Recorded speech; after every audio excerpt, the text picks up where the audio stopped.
Hey everybody, welcome back to another episode of UCF X's and O's. Right now we are taking a look back at this past weekend. It was UCF versus Oklahoma State in the space game. This is the game that I don't think anybody predicted that it was going to go the way that it did. I know Addison Williams in the press conference this week, they asked him, did he think that his defense would perform this well? And, he was very honest and obviously said no. To hold them to 3 points was just unbelievable performance by the defense. So that's really from the top. Just wanted to shout them out. His defense was, locked down, 4 turnovers, 3 interceptions, 1 fumble, and that was really what set the tone early was that fumble. And then we were able to jump them on offense. Again, 45 points on offense. That's a great day for us too. So overall, there's not a whole lot to nitpick about this game. We talked about last week with Cincinnati.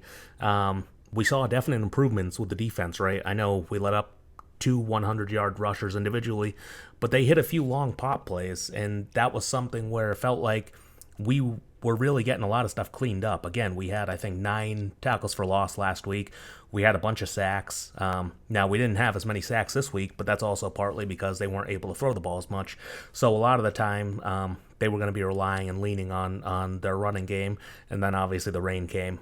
So just taking a look at everything, overall, again, we've seen that the improvements were coming along, especially with the Cincinnati game. We saw that when the guys on defense started to trust what was going on the other side, when the guys started to trust that, the person on the opposite side of the center was going to make their correct fill so they didn't have to go over the top for it, then they could stay in the cutback lane.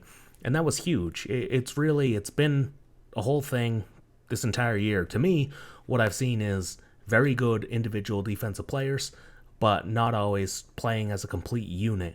In this game, I think especially, you saw individuals were making plays, but it was a team game where people were trusting each other. They were in the right spots, and it felt like earlier in the year, certain times we were trying to do too much, and that's where we were really getting hurt in certain situations.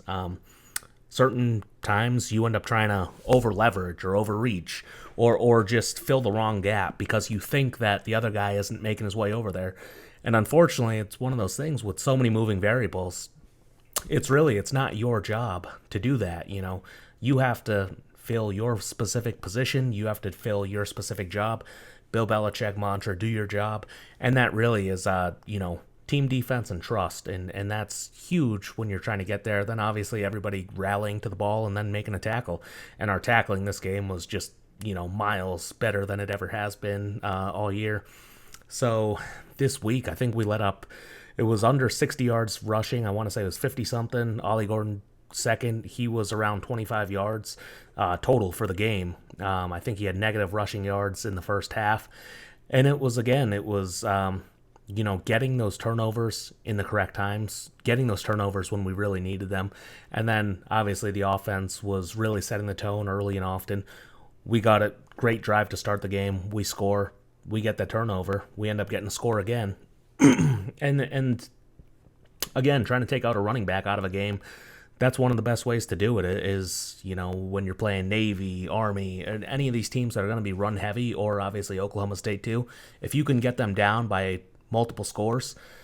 We said that last week. One of the best things that you can do is get the ball out of the hands of the running back by going up with the offense, and then you start to make them a little bit more predictable. You know that they have to pass a little bit more.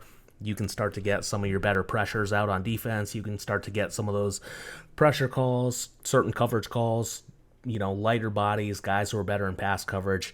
And then again, Damari Henderson ended up being National Player of the Week, Conference Player of the Week.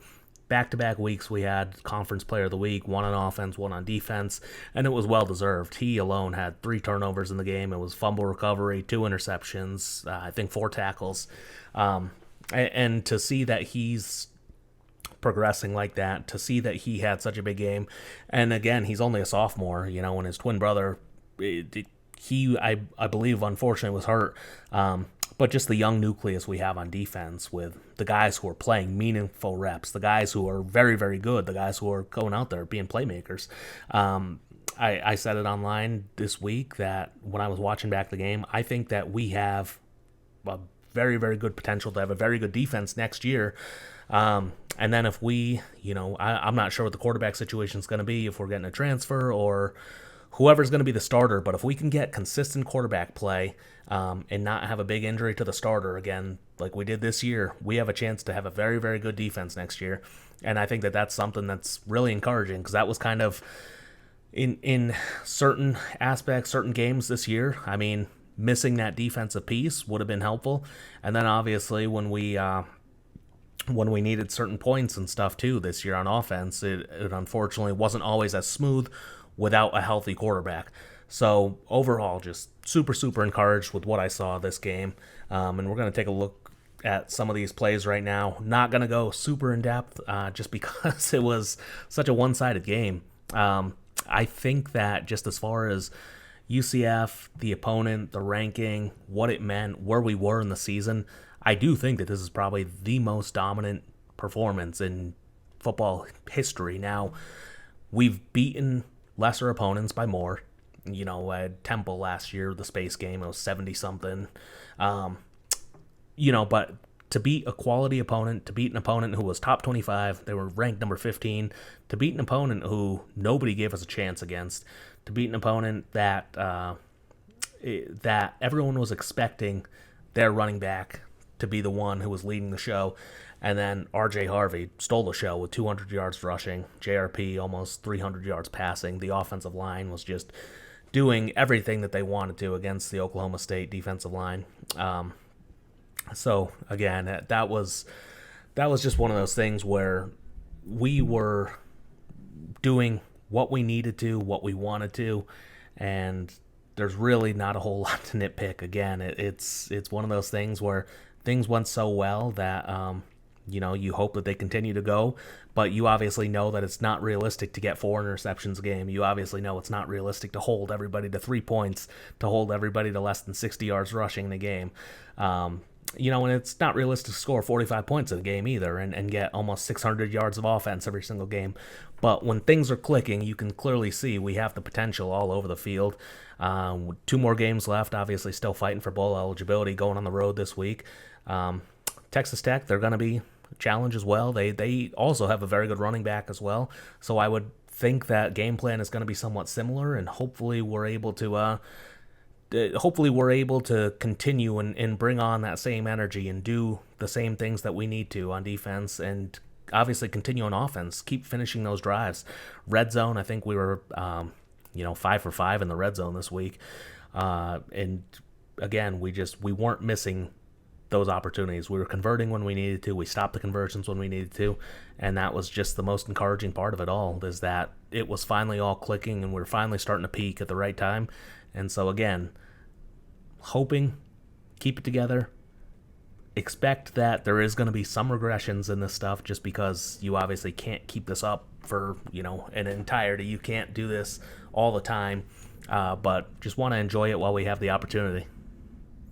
All right, so starting it off, want to obviously take a look at the defensive line and the defensive front and the things that we were able to do.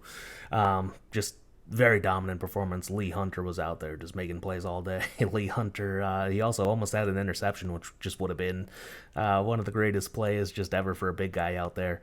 But really, again, this was the play that started it. We get that early fumble. We're able to poke it loose.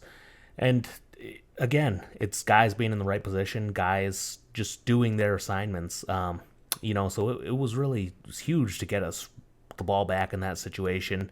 And again, we're beating blocks up front.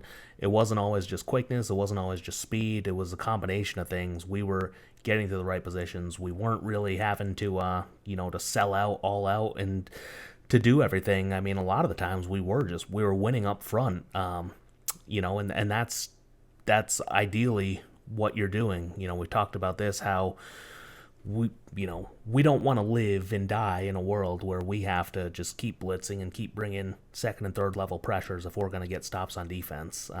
One of the things, it's you do have to start winning up front, and that's something where that was very encouraging to see, especially just against a team who had been running the ball extremely well, and for us, who we haven't been stopping the run that well.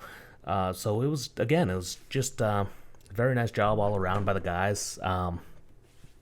Seeing our guys, and that was the play where Lee almost gets the interception. Obviously right now it's raining, 24-0. They need to get something. We end up bringing the pressure, and in the face, we don't end up getting the sack, but we end up getting the intentional grounding. But again, just these types of plays, the fill from the linebacker spot. Lee wins across. And then we have a hard fill. When Lee's there, watch it. When Lee is there, there is no more gap right there, obviously. He just closed that gap. The only other gap is right now is getting filled by the linebacker. And that's, I think, a lot of the times what we talked about early in the season, just a lot of those issues was making sure that we were filling the correct gaps. We weren't overrunning. Obviously, you start to see guys pulling one way, or you start to see the line going a certain way, or you get that motion, the eye candy, you get the pullers. And again, you watch a lot of the time the pullers, right? They're going to lead you into the hole. They're going to bring you to where the play is. So you can see they're running the counter play. They're trying to bring the guys through. And again, if you follow your keys, you get there, and that's extremely helpful. Flow with it. We're rolling the safety down on the motion, and you start overloading to what they're trying to do. So, again, just wanted to give a huge shout out, obviously to the guys up front. I know that it's a lot of the dirty work. A lot of the times, especially when you're trying to play these stack and fallback fits, a lot of the times the defensive line isn't there to make all the tackles. They're there to really to help stop the cutbacks, and they're probably playing a lot of lag techniques. They're going to be letting the offensive line get over to one side, and then they're going to cut off the backside gap, and the linebackers are expected to fill on the front side. So it's again, playing complementary football, and doing that from that standpoint is it's phenomenal defense, especially, again, the opponent who we're talking about, the running back, and just what he's done all year. Again, being able to do this inside, it's the dirty work in there. You can see it. Just staying in there. Stay there, lag it, wait for the double team. It's being there. Inside it's going to be the dirty work. This is Lee right here. Still got pride. We're still fighting. It's the fourth quarter. All right, guys, so the next thing we're going to take a look at is the pass defense. So if you were paying attention last week, we talked about how going into it, Mike Gundy, you're going to see a lot of air raid passing concepts. You're going to see a lot of this play. It's called mesh. And mesh, you're going to have the main components right here is you're going to have your two underneath guys, and then you're going to have your over-the-ball middle sit route, and then usually another deep route. But this right here, though, this play really, Jason Johnson just makes unbelievable play. When they see that we're in zone, the receivers are taught on the underneath. Everybody kind of sit down, find an open spot in the zone.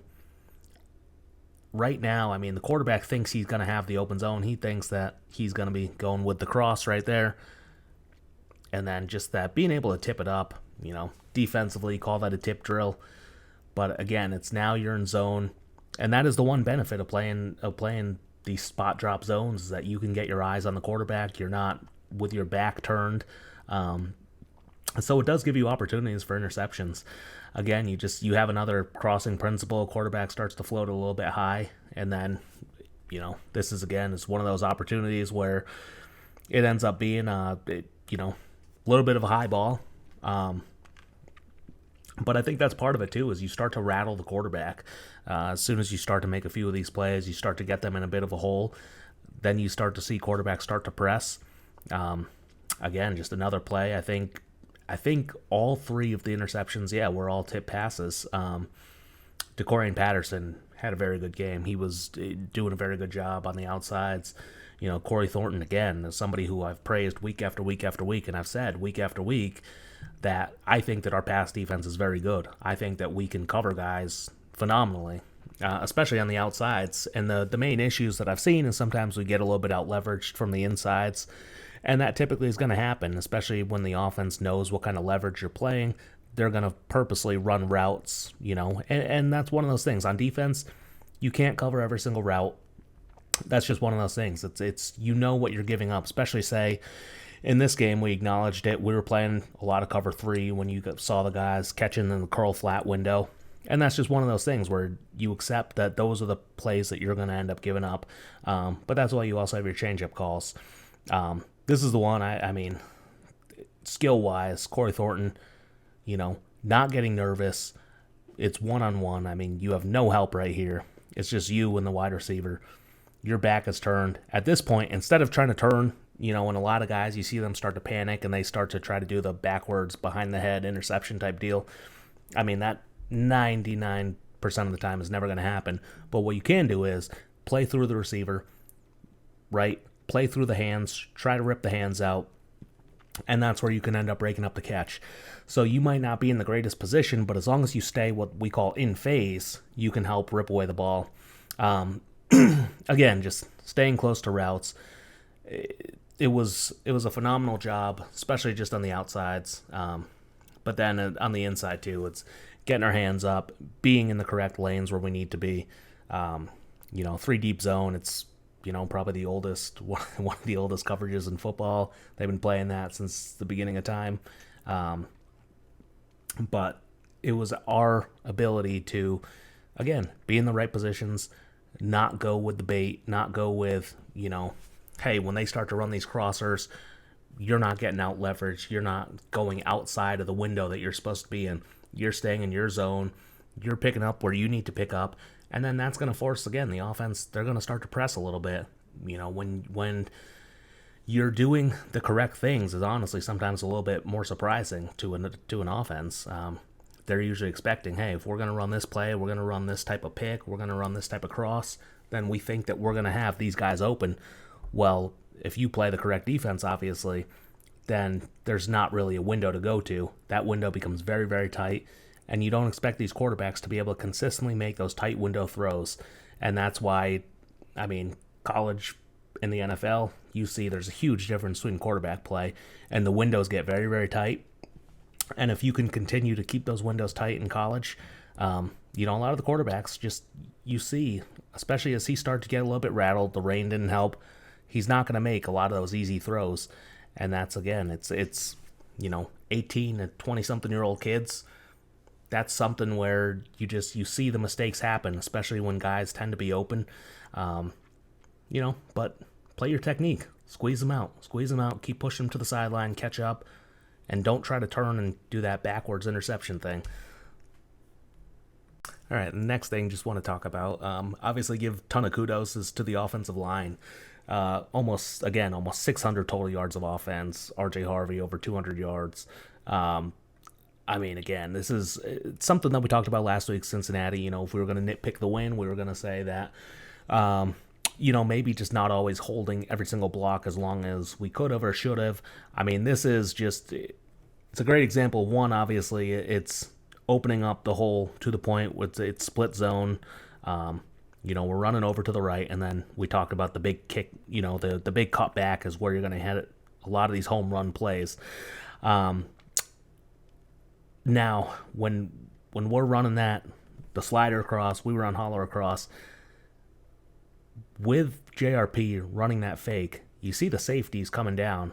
The safety has eyes on the quarterback. Safety's looking the wrong way.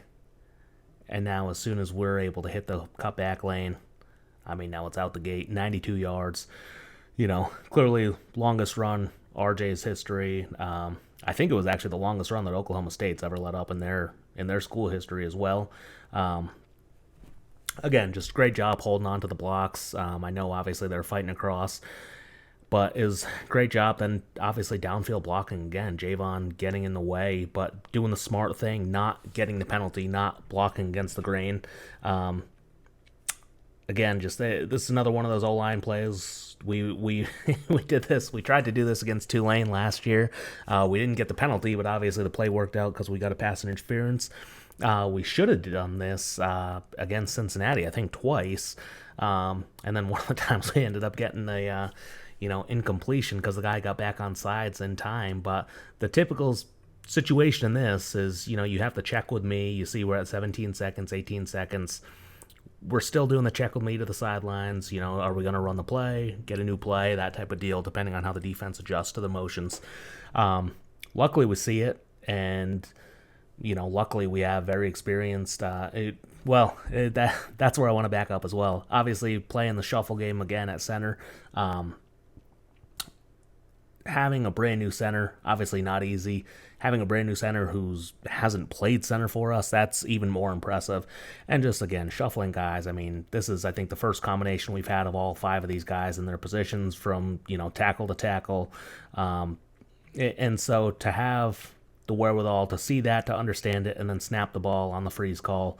And then it ends up being, we know it's a free play. We know it's an automatic first down, so you throw the ball up, and then, again, it's you give your wide receiver an opportunity, keep the ball in bounds, and then Kobe's obviously able to make a great play. Kobe, what more can you say about his game? 3 touchdowns. 3 catches, 3 touchdowns. That's something where I think that was the first time in UCF that we've had a wide receiver do that against a top 25 opponent. But yeah, the offensive line, the run blocking, the pass blocking, it was great. And obviously, a lot of the times too, it was, again, you see split zone coming back. A lot of the times it's the basic stuff. We have a lighter box here from the defense. That's just kind of the defense that they play, 3 high safety. So, and then, somebody's either rolling back, rolling down. They're going to, mix it and match it. But again, it's see the slider come across. That's influencing the safety. So slider across, he rolls down. We have the influence. And then we end up just making huge lanes. There's nobody there right in the middle. That safety had vacated already. So really, nice game plan by us. Understanding potentially what they were going to be doing. Good read by JRP. Harvey getting to the edge and doing what he does. I said last week in the Cincinnati video, we have to prep for one of the best running backs in the country. But I also prefaced it by saying, but I think that we also have one of the best running backs in the country. And that's what RJ has just been doing. He's had that patience. He's had the vision, again, just very Le'Veon Bell type. And being able to see that, this is a little bit of a wrinkle, I think, just seeing this, kind of the insert, a wham play. So we have the sniffer. Instead of cutting across now, it's more of a trap on the inside. And now we end up going for a big run again. That's really where we were living, was tons of big runs. We were really hitting a lot of big pops. And we were doing a great job moving them off the line of scrimmage. We were doing a great job running our feet on the blocking standpoint. We were really, it felt like we were a step ahead a lot of the times. This is another one of the touchdowns to Kobe, but they're bringing pressure right now, right? You can see the blitz coming. They got 6 coming. We understand that. Good job blocking. 1, to block and bring the exchange, but then 2, also we have running back who he hadn't been playing all game, right? And now he's coming up, stepping in to make the block. And that's a lot of the times what a running back can do to help get themselves on the field is making sure that they're good in pass protection, that they understand what the pass protection is. So really that was really nice to see Mark Anthony Richards just, it's got to be hard, obviously, when you watch your team and you guys are scoring a lot. But to be able to come in off the bench and, again, just be ready when your number is called. That's something huge that I don't think can be stated enough, especially at this level when we've seen it with the quarterback, we've seen it with other players. One injury away can get you on the field. And so, again, that's something that's encouraging, just in case we know that if we need somebody else who can go out there and make the block, do the assignments, we know that they're able to. And then first touchdown of the game, this is just untouched, Wildcat. It's about as easy as it's going to get for you right here. There's stuff in the box. We pull that motion across.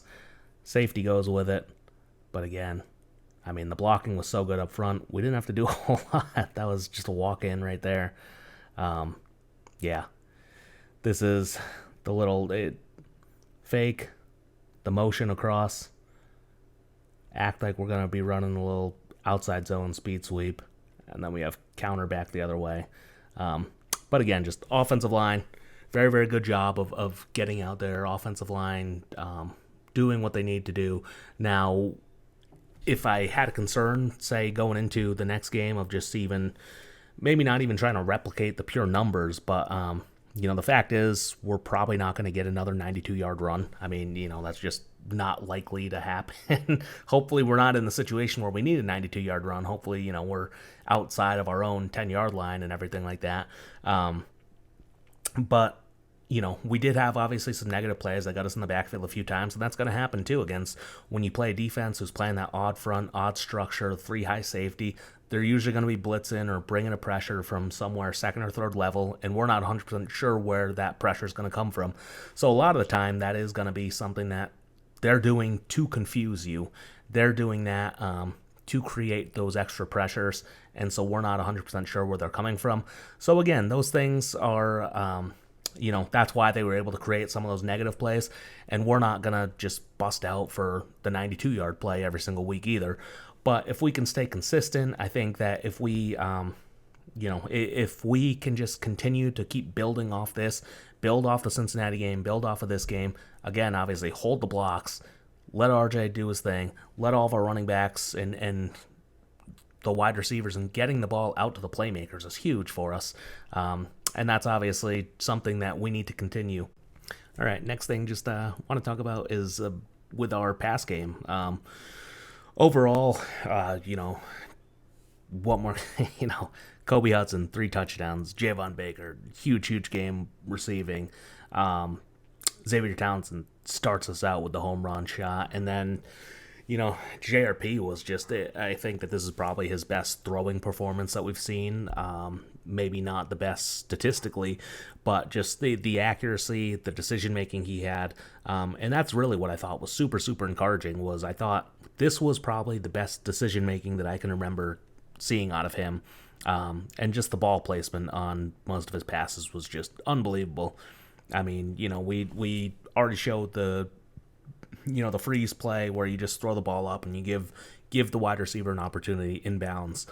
But then just some of the other throws, the sideline throws, just the precision, the accuracy. And that's something that I think that consistency is maybe what fans have felt like they're missing. RPO right here, I mean, really good job. We're going to read that down, the rover safety. Again, he starts creeping in. We know that it's outside leverage, and he's running an inside breaking route. We're throwing the bang 8. That's going to be easy. Touchdown. Good ball, good route. Again, good protection, good read. I mean, what more can you say on that? This is one play action now. Play action, but they're bringing pressure. We already showed this before from the other angle, from the offensive line, from the butt shot. I mean, we were showing the blocking. Again, it's very good blitz pickup. Very similar throw, same end zone, same type of throw. It's an in breaker. It's the bang 8. You have the outside leverage, and again, it just makes for an easy touchdown. This throw, this catch, I mean, this one of the I don't know how many times we have to say this with Javon. It's one of the best catches we've seen all year. And again, he continues to impress with this type of stuff. I mean, fully leaning back, getting your body twisted, contorted the other way. And again, it's this throw. It's giving the receiver the opportunity. It's making the correct read, and then it's putting it in that position that, that's really the only person who had an opportunity was Javon. And just the throwing, again, is just pinpoint accuracy, and that's huge. Super, super encouraging. Again, we're hitting those deep shots. If we can continue to do that, and you can continue to keep hitting deep shots, I mean, that really stresses a defense, right? Because now you have a quarterback who can run, a running back who's great at running, an offensive line that's working on you. And then, by the way, you have 3 very good wide receivers. You have 2 very good on the outside and 1 dynamic wide receiver on the inside. So again, we're really stressing the defenses out there. Part of the decision making, we talked about this. This is after a failed trick play. But being able to tuck the ball, just take it down and run it. You don't have to make the home run play. It's second down. It's second down. Hey, you know what? You don't see anything? Go, take off. Get the chunk yards back. Get to third and manageable. That's all we're really looking for, is that third and manageable. Obviously, if you can get it earlier, first or second down, that's great. But we know, obviously, the game of football, how it's going to be. I mean, it's just keep the game. Try to stay predictable. Try to stay on pace for where you should be going. This right here, again, talked about ball placement, talked about good decisions. This is a great throw. We're given the opportunity. If it's a little bit more outside, is it a touchdown? Probably. But at the same time, when we're looking at that, we also know that should have been pass interference. Again, Javon did a great job, but the ref didn't give it to him, unfortunately. Good pass pro, start the game. That's the huge. We're talking about post down the middle. And this is Xavier. I mean, again, it's putting the ball where it needs to be. Put it out in the middle. Give him an opportunity to run towards it. Could have been a little bit lower, sure. But, I mean, that's one of those things, again, if we're nitpicking a 45-point win, I mean, I'll take that. This was another huge play. I mean, scramble. I think this was third down. He couldn't find it, couldn't see it. Just take off, Eyes downfield, take off. Outrunning the D lineman. Finally, I think the knee's starting to feel pretty good. That opportunity where he can run. Again, it's just, you see that. It's a quick read. It's not there. Take it and go. And again, I think that's something that we were missing, especially, obviously, when John Rice was out. And then I think that was something that was missing when he immediately came back in, too, was that immediate health. The indecision sometimes, when to take off, when not to take off. Did it feel good enough to take off? And then it's turning him into a much better overall player when he has that confidence that he can take off and run when he needs to. It's giving him the confidence that he can step into the pocket. He can still take some of those hits. He can go back to being the old JRP. First quarter, again, it's a great play. They're bringing a pressure, right? So they're coming off the edge. Step up. Just climb the pocket. Don't get rattled by what's going on. It's 3rd and 6. Able to keep the play alive. Keep climbing. Eyes downfield. Scramble and find it. I mean, again, these are the types of plays that we haven't always seen consistently. These are the types of plays that I think that we were missing, especially when we were losing some of those ball games. It's that ability, one, some of the improvisation, and two, it's the ability just to break the pocket and not do the run backwards, not throwing the bad interceptions. And it's not to say that we did a poor job in those weeks when we were losing, because we were still putting up some points, but it was inconsistent. And I think that's the biggest issue, is that when you're not predictable, that makes it sometimes hard to call the game from a coaching standpoint. It makes it hard sometimes to know what personnel you need to bring in, what you should be doing, because you're really trying to set yourself up for success. But if you're not sure if you're going to make the right play on 2nd and 8 to get it to, say, 3rd and 1, then that really starts to be a challenge. So again, having that leadership out there, having the wide receivers to be able to do that, and then again, it's making the accurate throws has been huge for us. And again, we talked about complementary football, being able to go deep, run the ball. Again, RJ is just, we can't state that enough, is how much, if you have dynamic running out of the backfield, running back, quarterback, then that really is going to limit what they can start to do as far as on pass defense, right? And vice versa. If you know that you have a mobile quarterback, you're also probably not going to be getting a whole lot of turn your back, play man to him, right? You know that you're going to be getting a lot of zone calls. And so it's understanding down distance situation, Henshaw calling a great game. Those are the types of things that I think the more that we can improve, the more that Coach Henshaw can be comfortable with us doing that, is going to continue our success, especially just all around for everybody. We saw everyone was able to have a great game. JRP, RJ, Javon, Kobe, everyone is able to contribute. So it doesn't just have to be a one ball, one person's having a good game mentality. This is going to be something where you take the pressure off him, then we're gonna go over here. So, or vice versa. If they start pressuring low, then we're gonna go high, and and that's really what the game is about. It's a team game, and the better that you can surround yourself with those guys, the more that you can continue to distribute the ball evenly, the harder it is for a defense to pick their poison and say, who are we going to stop on this play, right? And that really is what's going to propel us to the next level of offense if we want to get there. All right, guys. Hey, thank you so much for sticking with me for another episode of UCF X's and O's. This was the Oklahoma State video. Again, it was pure domination from start to finish. If you want to see any of the other videos, Cincinnati, Kansas, see any of those other games where we've progressed, where we've made improvements on, and why I thought that we were trending in the right direction, do me a favor. You can watch those other videos, and then you can also hit the like, share, subscribe button. All this stuff helps, definitely spreading the word and continuing to get it out there. My goal is really just to continue to help educate the fans and show them the different things that we're doing and potentially the reasons why certain plays are working, certain plays don't work, certain schemes. There's not always just the easy run the touchdown play. There's a lot of nuance in the game, obviously, and I don't know everything, but I'm just trying to help share and spread any information that I can to you guys.